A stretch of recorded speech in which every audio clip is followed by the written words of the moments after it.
Through our new citywide campaign, Fix the City, we will focus on the worst landlords in New York City. When necessary, we will take aggressive legal action to remove negligent owners and property managers. And for buildings that have suffered chronic neglect, we will work to transfer ownership to responsible stewards.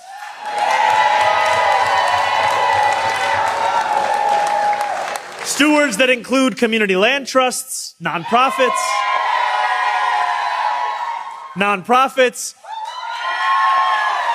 or even the tenants themselves. Through our Listen, what you're about to hear or you have heard from the mayor is the craziest thing I've heard in my life. The man stood up there, people nodded behind him like they knew what's happening, like they know what's happening. He said the government is going to transfer ownership of buildings from landlords to tenants and nonprofits. Transfer, not buy, not compensate, transfer. He didn't say we're going to pay you for your building. He said we're taking it and giving it to someone else. Do you know how wild that have to be to cheer for that? Just asking a question. We just having a conversation. The audacity of what he's saying, the way he says it, like it's normal, like it's charity, like he's helping people. That's not help. That's theft dressed up in a suit. So the question we got to ask ourselves is simple. How does the government have the right to just take what you own and give it to somebody else? And here's what nobody's understanding about the situation. They act like ownership is passive, like it's just a name on a piece of paper. Like you wake up one day and somehow you own a building and you don't have to do nothing else. That's not how ownership works. Ownership means you worked for it. You took your money, your time, your effort, you put it into something.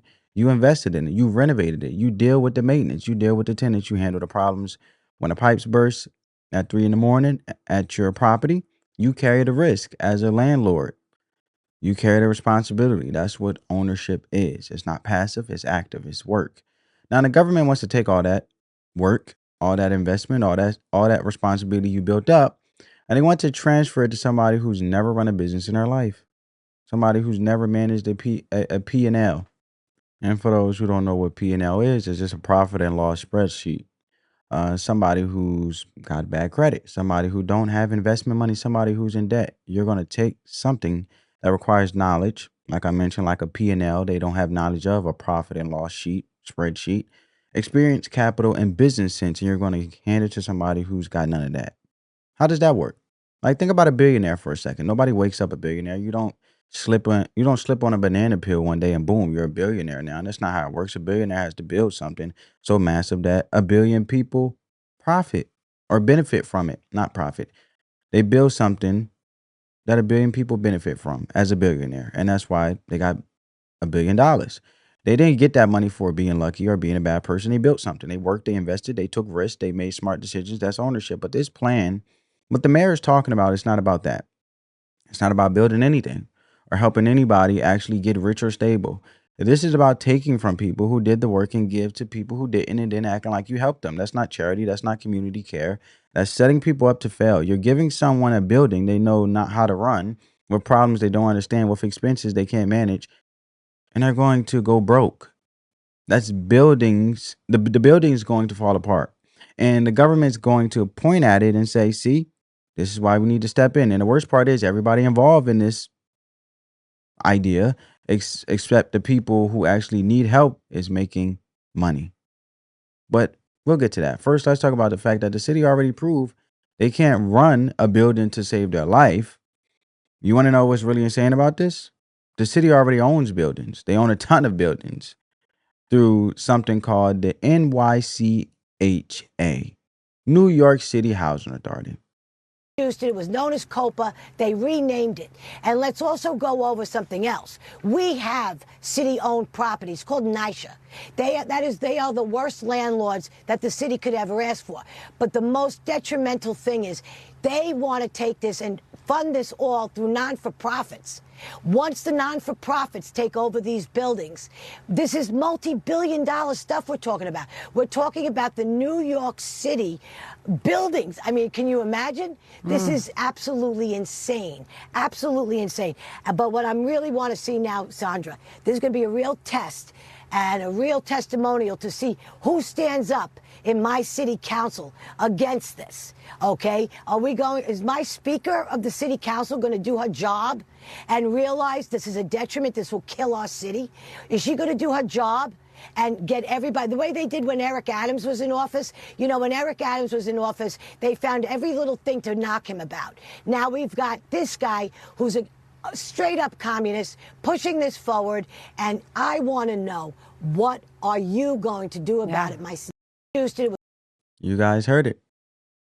They already own the buildings. You heard it. And these buildings are falling apart. The city themselves will admit it. The roofs are leaking. The heat doesn't work in the winter. The pipes burst. The maintenance is terrible. It's a disaster. And the city knows it's a disaster. And they talk about how bad New York City Housing Authority is all the time, how underfunded it is, how it needs fixing. But instead of fixing what they already own, instead of proving they can run a building properly, they want to take more buildings from people who actually know what they're doing. That makes zero sense. That's like you saying you're bad at your job, so we're going to give you more work. You failed at managing one thing, so let's put in charge of more things. You put you in charge of more things. That's not how you fix problems. That's how you create bigger problems. And the council member that you just heard in this clip pointed this out, and she was right. They literally took a failed program, gave it a name, and now they're acting like it's some brand new solution. That's not innovation. That's not progress. That's just relabeling failure and hoping people don't notice. But here's the thing that really gets me. The plan is to fund all of this through nonprofits. Not through the city directly, not through actual services for people who need help, through nonprofits, which means what's going to happen, tax dollars that come out of your paycheck are going to get funneled to nonprofit organizations. And who works at these nonprofits? Executives, directors, people making six-figure salaries, people who are getting paid to help the community while sitting in an office somewhere. The money's supposed to go to families who can't afford rent, right? But before it gets to those families, it got to flow through the nonprofit. And when it flows through the nonprofit takes a cut. The executives take their salary. The administrators take their salary. By the time any of that money actually reaches a struggling family, most of it is already gone, going to people who need it. And that's just how the system works. Nobody's being evil about it. Nobody's sitting around plotting to steal from poor people. But the system itself is designed so that money flows from working people into these organizations, and the organizations keep most of it. The families that need help, they still broke. They still can't afford their apartment, but the nonprofit, they just hired 3 new people at $80,000 a year each. That's real money. That's wealth being transferred right in front of us, and we are calling it charity. Right? And let's be clear about what's actually happening here. This isn't about helping anybody. This is about who gets to make money. Everyone in this scheme is getting paid except the people who actually need help. The nonprofits are getting government funding. The executives at those nonprofits are getting salaries. The government officials who created the programs are getting re-election points and good press. And the only people not making money off this are the tenants who can't afford rent and the landlords who had their property taken. Nonprofits have become a vehicle for moving money from working people straight to the people who are already comfortable. You work, you pay taxes, the government takes your taxes and get them to a nonprofit. We've seen this in Minnesota with the Somali fraud, and we've seen it with Tim Watts and Ilhan Omar, how basically in the name of nonprofit, which is to be basically wrapped up as a way of good deed, good charity, good service for those who are really need, actually is a way to basically give the perception that it's helping people, but really behind the scenes enriching those who are basically funneling the money to where they please and not really helping the people who need it. None of the money actually creates housing or helps families. It just moves money from your pocket to somebody else's. And we act like it's noble. We act like it's helping people. Just like, for example, with the Minnesota situation, they were supposed to be helping American taxpayers, citizens, Somali, black, white, no matter what race you are, individuals who work hard that need their kid to be watched while they go make money to earn for their families, to take care of their family. But come to find out there was no kids there. So the government takes your dollars, gives them to a nonprofit. The nonprofit pays their executives and you stay broke. That's the formula. That's the real money game. Right? And I came across someone who is very spiritual. And I'm not trying to, this goes for the Christians or non-Christians or those who are just spiritual, right? Came across a spiritual person from my own anecdotal experience. And they told me basically that the Bible, he was a Christian who believes in God. And he said that the Bible actually advocates for limited government. And I looked up why. And I wanted to ask you guys, whether you're spiritual or not, does this justify the dangers of how expansion of government actually hurts instead of help? The more government tries to legislate things instead of letting the market, which is AKA the people, the American taxpayer, decide, the more things become more destroyed.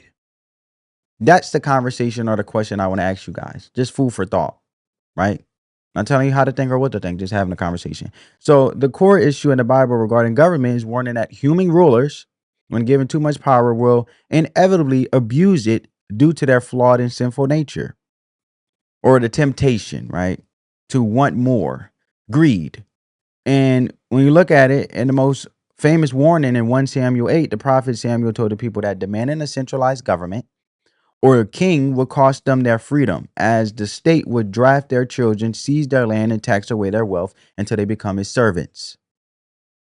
So when the Bible recognizes that government is necessary to keep society safe, like law and order, enforcing rules, but it warns that states naturally try to expand, take over property, and demand the absolute loyalty that should belong only to the higher power or belong only to the people, right? Who are the higher power's children, if you want to be simplistic, or for those who are nonprofit. I mean, those who are non-spiritual, not nonprofit. Those who are non-spiritual, it doesn't belong. It belongs to, rightfully so, the people. So when you look at that, it basically says that the government trying to legislate everything doesn't go well, because then the markets can't work for themselves, but also it seizes opportunities for individuals to make to attack opportunities for themselves to be able to grow. So it's basically a way in what we're seeing today, right? With the Minnesota, Somali daycare fraud, which has been evidently been, panning out to what we see it to be. And also shows that really the more that the government legislate, the more the American taxpayer actually, it robs the American taxpayer for whom is actually funding it. And then it basically leaves them with limited resources, zero to none, as they continue, the government continues to try to legislate wealth and legislate opportunities, that it actually takes away the opportunity and becomes more of political greed in a way, right? Am I making sense of this, family? You get where I'm going with this? And that's what I got from it, from my anecdotal experience, from what someone was saying from a different perspective that was spiritual, saying that the more, that's why the government can't legislate things, because the more that's being legislated, it limits it and actually stops the growth, which then benefits the people. So I was like, wow, that's an interesting conversation. I'll share this with my family and see what they think down in the comments below. So let me know what you guys think. But now I have another clip in regards to the matter, in regards to that. And I wanted to show you guys Mudami here and talking about his federal housing plan. For that the city's housing budget, as you put it, cannot be tackled without the assistance of the federal government. Have you gotten any assurances from the Trump administration that that money will be coming? I've shared with the president directly my hopes in working together to deliver Sunnyside Yard, which would be the largest housing development since the early 70s. Happens to be the same year since the Knicks last won the championship. We're hoping that continues this year as well. And we've put that forward because that would build 12,000 homes and create 30,000 jobs. And it would do so in partnership with the federal administration. So we've put that forward. The president was interested, and that conversation continues. However, we know that this city will need to lead, and we look forward to having other partners join us at the table. Well, what does that conversation look like right now? I mean, I know obviously we all saw your meeting with the president last fall. Has he said anything in terms of committing to that funding? Yeah, I think it's still an active conversation. However, the president. I find it interesting because at first he just said, oh, well, me and the president, and he has to stop. And I think President Trump needs to hold him accountable, because if you can't keep using this meeting from last fall to make it like you're in soaking hoots and connecting, and you got Donald Trump on, like speed dial. And it gives off a perception like, oh, the president knows about this. And then whatever decision he make, rather the constituents actually disagree with what he's doing or not, it's a way, it seems, to keep that opportunity open to blame the president. And that's not right. So I believe that Donald Trump needs to keep reiterating and separate himself from him, or letting him know, hey, we are not having no talks. I will let it be known if we have talks, because this has to stop. a healthy boundary. You know what I'm saying? Because now he just got caught in a lie because he just said the president is on this. We had talks. We talked about this. Is already in motion. But now he's saying now this. Funding. Yeah, I think it's still an active conversation. It's still an active conversation. So did you and the president actually talk about this and you can hooks and you got him on speed dial like you saying? Or is it still an active conversation because that means he haven't got back to you, and the way you're making it like y'all talk so much, y'all really haven't.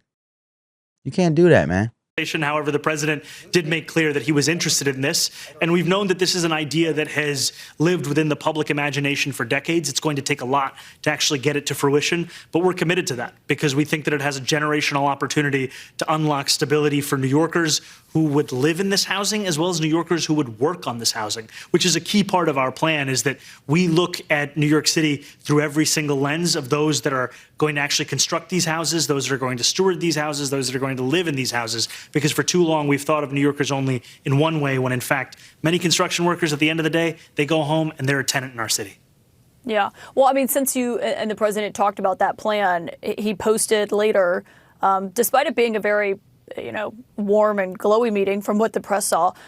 He said, quote, Mayor Mamdani is destroying New York City. It has no chance, and the United States of America should not contribute to its failure. I mean, some people might see that and say, but where does that leave plans, especially things like this housing plan that will rely on federal money? And are you worried about that being at risk here? I think the president and I have said many things about the other. I don't think they preclude the ability for the city to actually work together with the federal administration on something of this scale. And we're going to keep pushing it forward because we believe that for far too long, ambition has been something that has been left in the history books of our city. Now you guys heard that. Trump got on CNN and said something that cut through the straight to the point, actually. He said the mayor is destroying New York City. He said the city has no chance. He said the United States shouldn't contribute to its failure. And look, he may be right. The mayor tried to deflect. He tried to talk about future housing projects and the Sunnyside Yard development and all these big plans that sound good on paper, but he was dodging the actual question. He was avoiding the reality of what his policies are doing. Trump was clear about it. The tax policies are wrong. People are leaving the city. The wealthy are gone. Businesses are leaving. That construction worker he's talking about, I don't know how the construction worker is going to work, because basically you just came at Mudami just came at Ken Griffin with taxing the billionaires, that whole campaign with the video knocking on the camera lens, because now that construction worker, how you expect that construction worker to work if you came at Ken Griffin, who owns the Miami Dolphins, and made it like these people have an empty penthouse and no longer be in the city. They just brought up this building, but they don't even live here. That's my Mamdani whole campaign was about, taxing the billionaires and taxing the wealthy. Well, now that construction worker, like I've been saying, little do he know, Ken Griffin's firm was going to have a $6 billion midtown construction project at 350 Park Avenue. So now that went up in flames because you just destroyed the possibility or opportunity for that construction worker that you just heard New York City Mayor Mamdani just talk about, Zohran Mamdani. So it's going to make it worse, right? Because businesses are leaving, and this solution, the idea of taking buildings and giving them to nonprofits and tenants with no experience, that's not going to fix it. That's going to make it worse. And you don't fix a failing system by adding more of what failed. And you don't help people by taking away from people who have something. You don't build a stronger city by driving out the people with money and experience, but that's what's happening. And the government's just going to keep doing it because nobody's stopping them, right? In this case, when it comes to legislation in New York, I'm not going to say the government as a whole, because, our president is trying to stop fraud, waste, and abuse and things like that. That's a waste of American taxpayer money. And he already mentioned that we're not going to contribute to New York's failure with these projects. So listen, this whole thing goes way deeper than just buildings in New York. This isn't about landlords and tenants. This is about whether you actually own anything at all. Think about it logically. If the government can walk up to your building and say you're running it negligently, and we're taking it from you and giving it to somebody else, then what does ownership even mean? It's just a word on a piece of paper. If the government can erase it whenever they want. You can't own something if somebody else can take it whether they decide you're not good enough.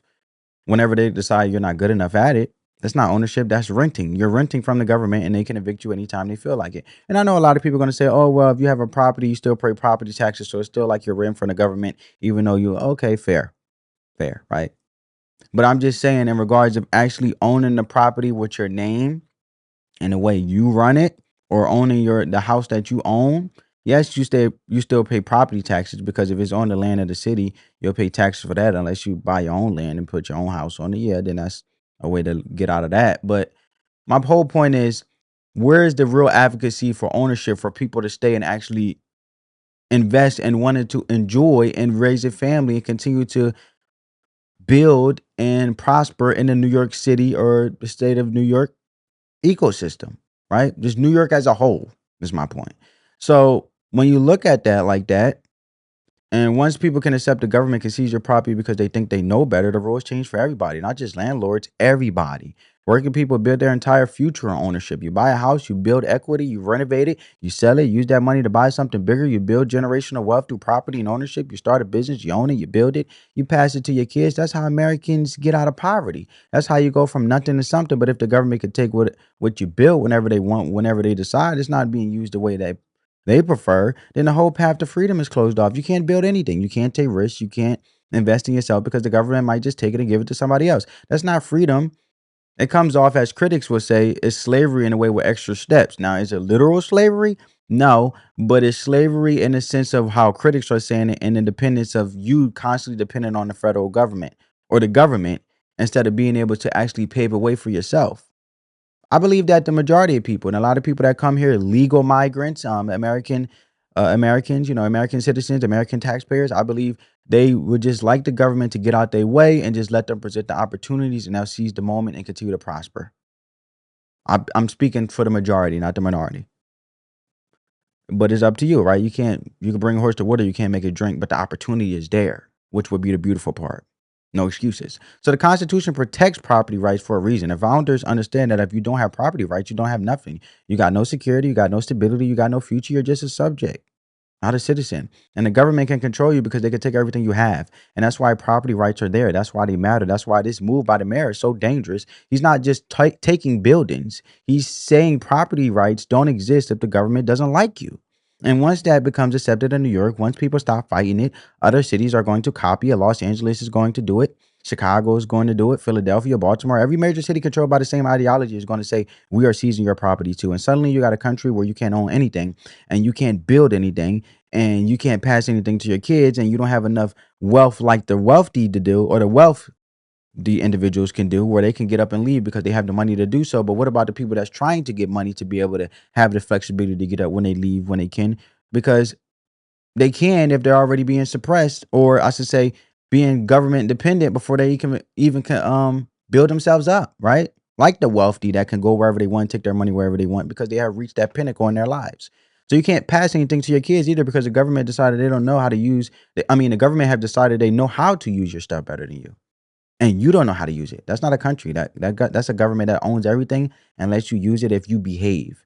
And this is a real issue. When government decides it knows better than you how to use what belongs to you, or everybody loses. If you sit back and let New York do this, other cities follow. The audacity isn't just the policy, it's that they're saying it loud and they're saying it out loud and people cheer. Your property, your business, your future only matter if they are actually yours.